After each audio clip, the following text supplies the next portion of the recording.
오늘은 2025년 12월 23일입니다. 어, 비가 오고 진눈깨비에 다시 비가 오고 그래서 오늘 밤부터 내일 아침 아무래도 이제 미끄럽고 블랙 아이스라든가 차 사고 많이 날 것 같아요. 저도 되도록이면 내일은 좀 최대한 조심해서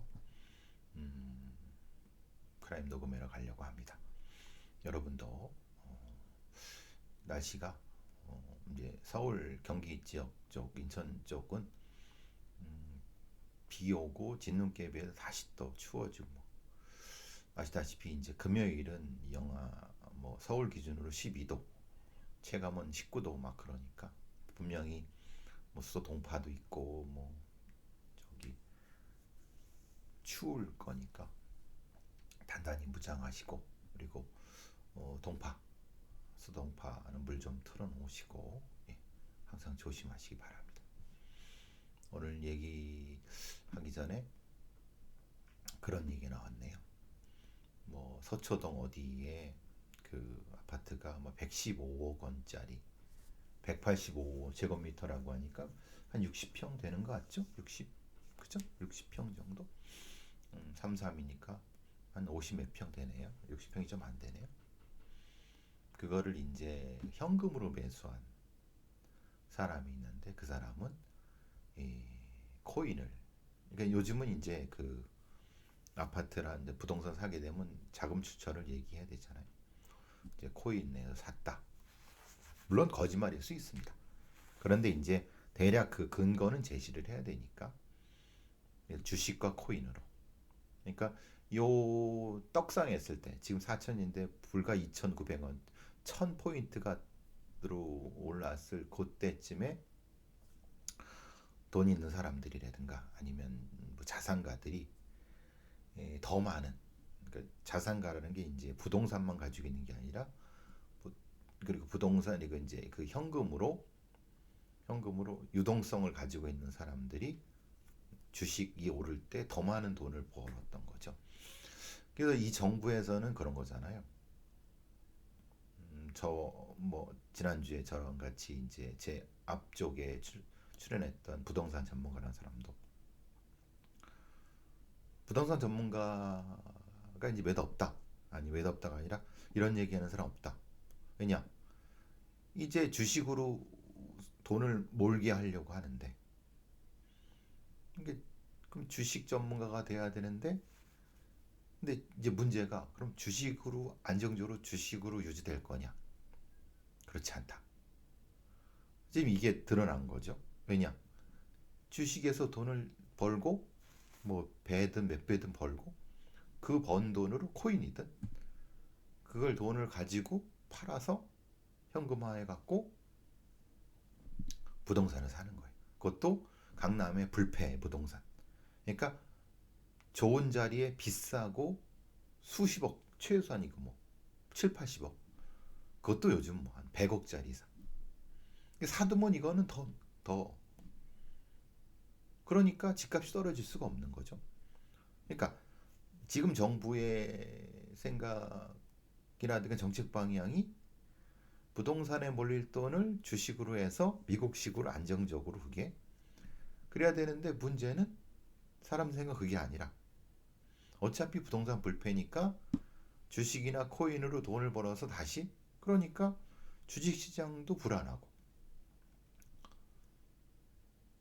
부동산 시장은 더더욱 똘똘한 한 채든 아니면 뭐 똘똘한 채 의미가 없죠 이제는 현금 대출을 안 해주니까 그러면 저 같은 사람들이나 웬만한 중산층들은 영끌도 안 되는 거예요 이제 그러면 가진 사람들 현금 부자들 그 중에서 코인으로 돈 벌거나 빼돌렸거나 뭐에는 그리고 주식으로 돈 벌 수 있는 사람은 소액이 아닙니다.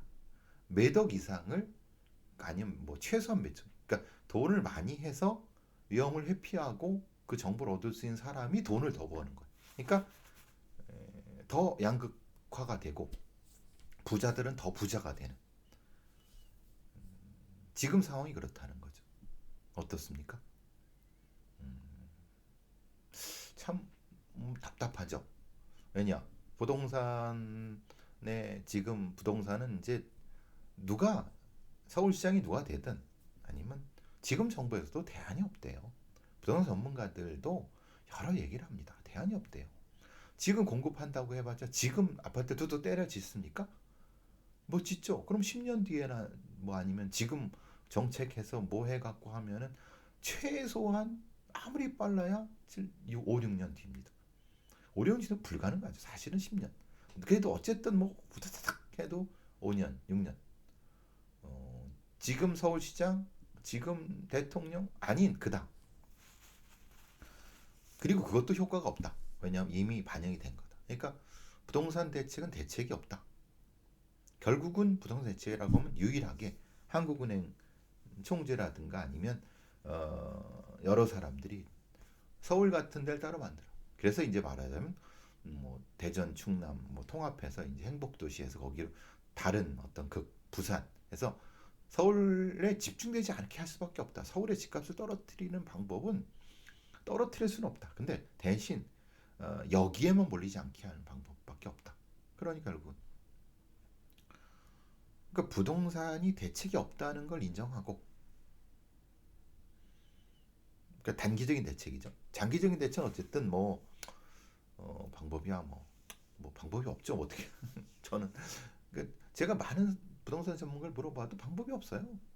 대책도 없고 그냥 대책 있는 척 흉내만 내는 거고 정치인꾼도 마찬가지고 대신 이제 주식 쪽으로 몰려가려고 하는데 주식도 저 모양이니 그러니까 주식으로 몰려가려고 하는데 주식은 또 올랐지만은 그 돈이 더더욱 미국장으로 그죠? 국장이 아니라 그러니까 환율은 떨어질 기미를 안 보이고 환율이 안 떨어지니까 물가는 계속 올라가고 물가가 올라간다니까 그 물가가 올라간 만큼 실물 자산에 더 치중하면 실물 자산은 부동산과 그밖에 없잖아요. 부동산 아니면 또 주식은 또 국장은 믿을 수 없어. 신뢰가. 이런 악순환이. 전 잘 모르지만 지금 정부가 여러 뭐 다른 어떤 개혁이라든가 뭐 이런 거 많이 하지만 결국 문재인 정부가 박살난 것도 그 다음에 그 등신 새끼 같지만 그 윤석열이가 대통령이 된 것도 결국은 물론 이제 그 뭐 지금 와서는 뭐 통일기였든 신천지든 그래서 이제 뭐 그 0.73 뭐 왔다 갔다 하지만 그 정도 삐까삐까하게 해준 것도 사실은 문재인 정부의 부동산 박살난 겁니다. 다 떠나서 어쨌든 이재명 정부도 부동산을 못 잡으면 장담할 수 없다. 저 똑같이 등신 같은 윤석열보다 더 이상한 새끼 또 이상한 년 김건희 같은 이런 애들이 나타날 수 있다. 그러면 뭐 그때는 이제 조금 뭔가 뭐 이제 회복하고 그랬지만 그때는 뭐 회복이란 것도 없죠. 이제 그때는 아예 박살이 나는 거죠. 어쨌든 명심하시기 바랍니다. 그런데 그럼 결국은 주가 조작 못하게 하고 회계 관리 투명하게 하고 지금 말하는 그 거래소 튼튼하게 해서 지금 한국 거래소나 시장 그거 하는 애들 다 잘라버리고 제대로 된 거래소 그리고 코스닥 시장에 부실한 애들 다 잘라 튼튼한 기업이 살아남을 수 있게 그 투자에 되게 코스피도 마찬가지 이렇게 튼튼하고 투명하고 알짜 기업들을 많이 만들어낼 수밖에 없습니다. 그러면 당연히 거기 돈을 몰릴 수밖에 없는 거고 그렇게 해서 할 수밖에 없는 거예요. 여러분 뭐 이제 노후 자금도 문제되고 근데 함부로 또 부동산 들어가기도 쉽지 않죠. 이제는 들어갈 돈도 없습니다. 대출도 못 받으니까. 돈 있는 놈만 돈 놓고 돈 먹게 하는 시대가 되는 거고 그럼 결국은 그냥 2등 시민으로서 버티고 살 수밖에 없습니다. 뭐 방법이 없잖아요. 어쨌든 그 생각이 좀 들었습니다. 쓸데없는 얘기 한 10분 했네. 정인이 사건에 정인이 얼굴을 공개한 그것이 아쉽다에 대한 PD 소동 결과가 나왔는데 정인이 얼굴을 공개하는 것이 피해 아동의 이익에 부합하다는 것이 이 서부지검 아니 저기 그 헌법재판소의 판단입니다. 그러니까 물론 이게 물론 많은 분들이 이 그것이 아쉽다의 PD의 행위가 목적의 정당성과 수단의 적합성이 인정돼 정당 행위로 볼 수 있다. 정인이 얼굴을 공개한 것이 라고 하는데 사실 이 정인이 얼굴을 공개함으로써 얻는 공익적 목적이 실제로 뭐 사실은 저도 그건 맞다고 생각합니다. 그렇지만은 이제 어느 정도의 어떤 기준은 분명히 이제 세워야 된다. 그러니까 피해자의 얼굴을 공개할 것인가 말 것인가. 지금은 또 가해자의 얼굴을 공개할 것인가 말 것인가. 그 논란. 소년법, 소년사범에 대한 논란. 촉법소년 나이 또 논란. 재범 방지 프로그램. 뭐 이거 뭐 흔히 말하는 아동 성범죄자의 거소 제한에 대한 문제, 제시카법 하나도 해결되는 게 없어요. 오늘도 무슨 뭐 아까 보니까 그 이 필리버스터 한다고 장동희 그 새끼가 막 그 꼴값 떠는데 뭐 내란 점담 재판 뭐 이렇게 해서 뭐 하고 막 그러는데 그런 것도 좋아요. 그런데 정작 우리 사회가 논의하고 지금 뭐 흔히 말하는 낙태 관련된 부분도 그렇고 우리 사회가 지금 신중하게 깊이 논의해야 될 주제가 한두 개가 아닙니다. 그런데 물론 당연히 지금 내란 종식 기업 관련된 신속하게 그리고 김건희 같은 애들 부정부패 관련된 거 통일교 같은 애들 빨리 이 무엇인가 이 종교가 정책 이런 것들도 필요합니다. 근데 그거 외에도 우리가 논의할 게 많아요. 그런데 정치가 발목을 잡고 있으면 안 되는데 하여튼 그런 걱정이 많이 듭니다. 어쨌든 요새 뭐 박나래 게이트라고 지금 막 그 박나래 관련된 주변에 있는 사람들은 난리도 아닙니다. 막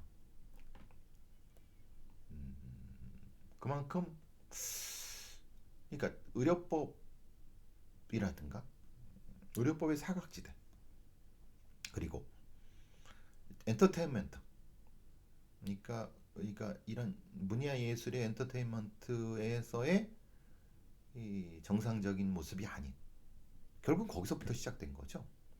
전 매니저들한테 뭐 잘해줬다, 뭐 명품백을 줬다, 뭐 그런 지엽적인 것보다 정상적인 연예 매니지먼트가 이루어지지 않으니까 또 어떤 뭐 가수나 이런 놈들은 1인 기획사 차려갖고 뭐 돈을 빼돌린다, 뭐 또 그게 뭐 몰랐다, 막 그지랄하고 이 갑자기 인기가 치솟은 이런 애들은 또 뭐 이 임금도 안 주고 막 계약서도 안 쓰고 막 이런 엉망 K컬처 그러는데 정작 중요한 기본적인 노동과 그것에 대한 어떤 이 필요한 어떤 절차, 규정, 과정, 정당한 세금 이런 것들이 없잖아요. 지금 그 문제거든요. 정작 박나래 건은 얘기하지만 박나래 건의 핵심적으로 우리 사회가 이걸 통해서 얻어야 되는 교훈, 제도적으로 그런 얘기하는 애들은 소수. 저도 몇 번 얘기했지만 저 얘기는 뭐 그냥 사라져버린 그런. 그 정의원 얘기도 지금은 이제 대충 나오는 거 보니까 정의원이 그 성적인 도착, 그게 저는 피학적으로 봤는데 피학적인 성도착.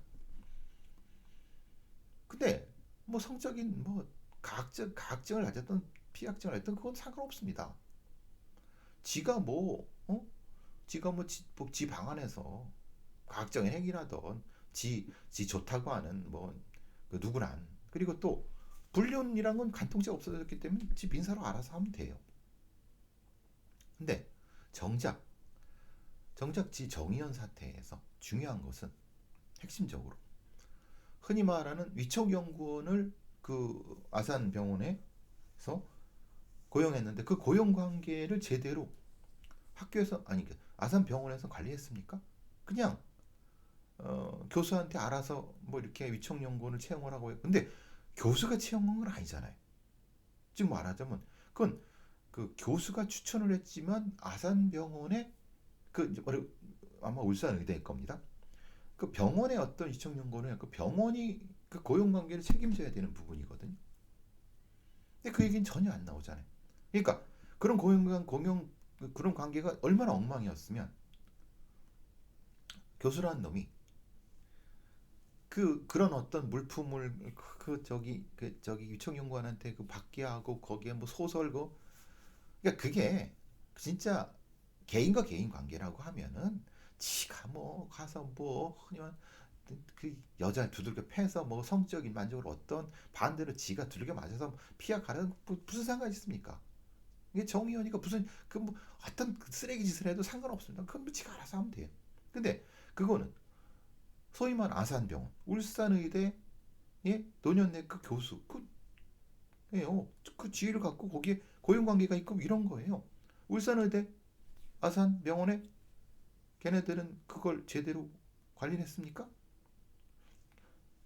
소위 말하는 정의연이가 자기가 고용한 게 아니잖아요. 자기가 개인적인 어떤 법인한테 고용한 게 아니잖아요. 그 얘기는 전혀 안 나와요. 그러니까 이런 문제들. 그러니까 유총연구원의 고용관리가 개판인 거죠. 쉽게 말하면. 그리고 그러니까 뭐 그리고 또 지금 뭐 또 나오는 건 정의원이가 뭐 저속노화를 지가 했든 아니면 뭐 했든 그러니까 너무나도 쉽게 사실 지금 얘기되는 거 보면 그 유총연구원이 그래도 어쩐 도 기여를 한 거예요. 근데 그거를 남의 걸 훔쳐갖고 정의원이가 지 거 다 썼다 이 얘기잖아요.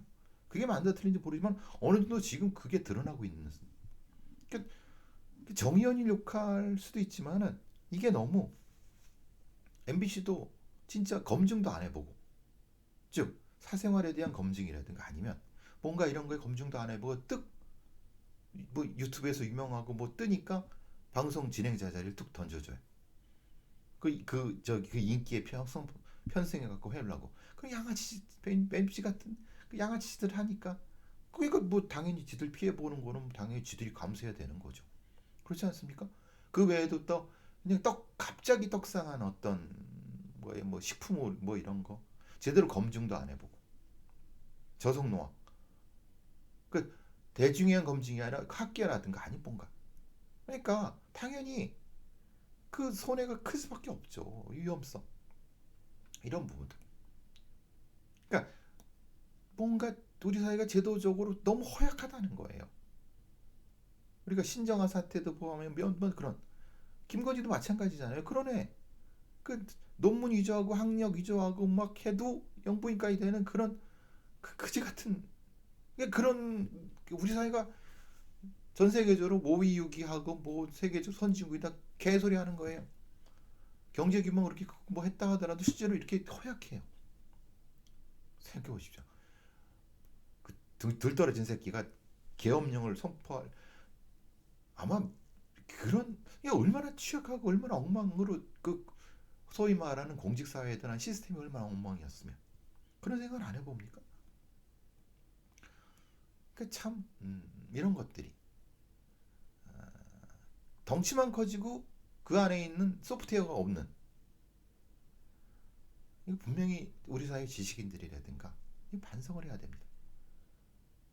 반성도 안 하고 그냥 뭐 일부의 뭐 이런 참 안타깝죠. 안타깝습니다 진짜 이런 부분들이. 어쨌든 뭐 이런저런 생각이 좀 들어갔고 그래도 이제 추가로 이진이 그 주가 조작 청담주 주식 부자로 황당하죠. 주식 사기꾼이 피해자들한테 돌려줘야 될 돈을 어떻게 꽁쳐갖고 지금 아직도 서울엔 최고급에 살고 있어요. 피해자한테 그런 제도가 너무 없어요. 근데 그 제도를 못해 가로막는 놈, 문무일 같은 놈, 이게 검찰총장 놈입니다. 근데 이게 그 변호사랍시고 이의진이의 변호사가 된 거예요. 이게 양아치 같은 새끼 아닙니까? 양아치 같은 새끼를 변호하는 양아치 같은 그런 변호인인데 그게 검찰총장 출신이에요. 그러니까 우리나라의 변호사라는 것들이 쪽팔림을 몰라요. 그러니까 자기가 한 국가의 한 나라의 검찰총장까지 검사들의 최고 탑까지 올라갔어요. 그런데 정관예우를 받고 이희진 같은 사기꾼 새끼를 변호하고 있어요. 걔만 그렇습니까? 대법관 했던 놈도 사기꾼 아주 그냥 악질적인 놈들. 그러니까 헌법재판소 무슨 뭐 재판관 이런 애들도 그러니까 한 사회에서 그래도 공직에서 최고까지 올라갔다는 애들도 부끄러움이 없는 거예요. 양아치 같은 애들 그냥 사회적으로 반사회적인 놈들도 변호해갖고 수입료 수십억 수백억씩 그 공직을 왜 갔어? 결국 그 얘기는 돈 벌려고 그 공직 따라간 거 아니야? 이 문밀 같은 새끼도 그렇고 대법관 그런 쓰레기 같은 대법관 출신 변호사는 많습니다. 걔만 그렇습니까? 그 외에도 무슨 장관 했다 뭐 하는 놈들 김앤장 들어가고 로펌 들어가서 그 부도덕한 놈들 기업들 다 그러니까 명예가 없고 도덕심도 없어요. 자본주의 사회니까 그냥 돈이 최고다. 그러니까 이런 인간들은 저런 자리에 주면 안 되는 거예요. 문무일이 누굽니까? 문재인 정부 때 검찰총장이에요. 그 문재인이 뭐 했습니까? 등신 같은 인간. 그러니까 말하자면 그러니까 사람 보는 눈도 없고 그러니까 윤석열 같은 새끼를 검찰총장으로 해서 지금 이 꼬라지를 만든 문재인 같은 아이고 참 한심하죠. 이게 말 쿠팡 같은 사태를 보세요. 대관해 갖고 온갖 관료들 뭐 변호사들 뭐 정치인 보좌관들 다 대관으로 해서 막 비선 사무실 차려놓고 어떻게 하면은 그 김범석이라는 놈 저기 소환한다 할까 다 그냥 뚫뚫 말아갖고 김병기란 놈은 또 지금 언제 좀 무슨 뭐 어디서 뭐 항공권을 받아? 그러니까 참 기가 막힌 일입니다. 그러니까 그 관료 좋아요. 좋은데 최소한의 명예심, 도덕심, 쪽팔림 이런 것이 없는 거예요. 그냥 돈 준다고 하면 해볼래 해갖고 저 새끼가 사기꾼이든 아주 양아치 새끼건 뭐든 뭐 그냥 상관없이 그냥 특히 변호사놈들 고위직 변호사놈들 장관 한독수 같은 놈들 하여튼 쿠팡에서 얼마나 많은 사람이 죽었습니까? 지금은 3천만 정보 나갔는데 김범석이 그 새끼는 미국인이라고 저기서 탱자탱자 저 야지나 놓고 이걸 그대로 놔둔다는 거 김범석 같은 새끼 죽여버려야죠. 안 오면은 안 그렇습니까? 저런 이게 참 이게 정의가 맞습니까? 우리나라가 그러고도 에휴, 한심한 어쨌든 뭐 이것저것 음주운전으로 그러니까 음주운전이 이제 검찰과 경찰 뭐 그 저기 대검찰청이 하는 얘기가 참 웃깁니다. 대검찰청이 경찰청 법무부 범죄예방정책국과 함께 음주운전 근절을 위한 종합대책을 수립했다고 발표를 했어요. 그동안 구속수사, 실형, 구형, 무관용 원칙에 따라서 음주운전에 대응해 왔는데 최근 음주운전은 10년간 음주운전 사고금이 지속적으로 감소했고 음주운전 사망사고 역시 5년간 감소했다고 해요. 맞습니까? 음주운전으로 사망사고가 5년간 감소한 게 맞습니까? 여직도 음주운전으로 죽고 있는데 의료기술이 좋아져서 사망사고가 죽지 않은 거지. 빨리 그 해갖고 응급실 빨리 가니까. 응? 10년간 음주운전 사범이 감소한 건 맞습니까? 근데 문제는 음주운전 재범률은 뚜렷한 변화가 없다는 거예요. 그러면 이 얘기는 뭐냐면 그래도 이건 검경이라든가 이런 애들의 노력이 아니라 사실은 사회적 인식. 그러니까 그래도 많은 어떤 뭐 이 사회적 환기라든가 여론이나 이런 것 때문에 새롭게 음주운전으로 들어가려고 하는 애들은 줄어든 거예요. 아예. 그리고 또 하나는 뭐 아예 가난해서 차 살 돈도 없고 그러니까 음주운전 할 일도 없죠. 이건 법무부나 검찰이나 경찰이 잘한 게 아니에요. 이건 아예 대한민국이 가난해졌고 차를 몰 사람이 없을 수도 있어요. 어? 그런데 문제는 음주운전 재범률이 그대로라는 거예요. 이상하죠. 그 얘기는 갖다 잡아서 때려 넣어도 다시 나와서 또 한다는 거예요. 그러니까 새롭게 음주운전 해는 애들은 줄어들었다는 얘기고. 그러면 지금까지 대검찰청이나 이 법무부나 경찰은 뭐한 놈들이란 얘기예요. 그 많이 뭐 윤청업부터 시작했고 그 많은 법들 뭐 얘기해도 실제로 판사놈들은 여러 가지를 다 깎아주고 어? 수사 제대로 안 하고 대책도 별로 없고 그냥 제보하는 놈 계속 제보한다는 거예요. 그래서 이번에 바뀐 게 뭐냐면 압수한다. 차량을 아예 그냥. 그리고 몇 그러니까 몇 번 다섯 중에 몇 번 이상 5년 내 몇 번 이상이면 뭐 몰수한다. 웃기는 소리입니다. 이거는 아마 작년에 재작년도 그 얘기는 했을 겁니다. 제 기억으로. 근데 이런 걸 강화하기로 했지만 실제로 판사놈들은 받아주지 않고 실제로 이렇게 다른 어떤 기준 때문에 이 똑같은 얘기가 한 1년 전, 2년 전에 나왔습니다. 그게 왜 그럴까요? 아예 그러면 음주운전 몇 하면 아예 몰세우는 법을 만들든가. 아예 아니 판사들이 문제면은 음주운전 관련된 그 재판부나 형사재판부 애들의 판사 또 조이대 같은 놈들이 또 사법부 독립을 지른다고 지랄하는 게나 그러면 아예 헌법을 바꾸든가 뭘 해갖고 판사들이 함부로 음주운전에 감경 못하게 아예 음주해는 놈들을 아예 태형을 치든가 뭔가 진짜 대안이 있어야 되는데 맨날 하는 소리가 이 검찰청이나 뭐 법무부나 경찰 해는 놈들 맨날 똑같은 소리. 그리고 이렇게 했잖아요. 그러면 더 웃긴 거는 내년도에 똑같은 시기에 도대체 그럼 이렇게 했는데 작년 12월 23일 날 이렇게 뭐 대책 발표를 했는데 해보고 1년 해보니까 실제로 줄었네? 실제로 그럼 이렇게 압수 몰수한 게 얼마나 건수가 늘어났고 그거에 따라서 됐어. 그걸 데이터를 주든가. 작년 재작년에도 한다 그랬는데 이게 됐는지 안 했는지 데이터가 없어. 그럼 왜 안 됐어? 판사놈들이 문제야.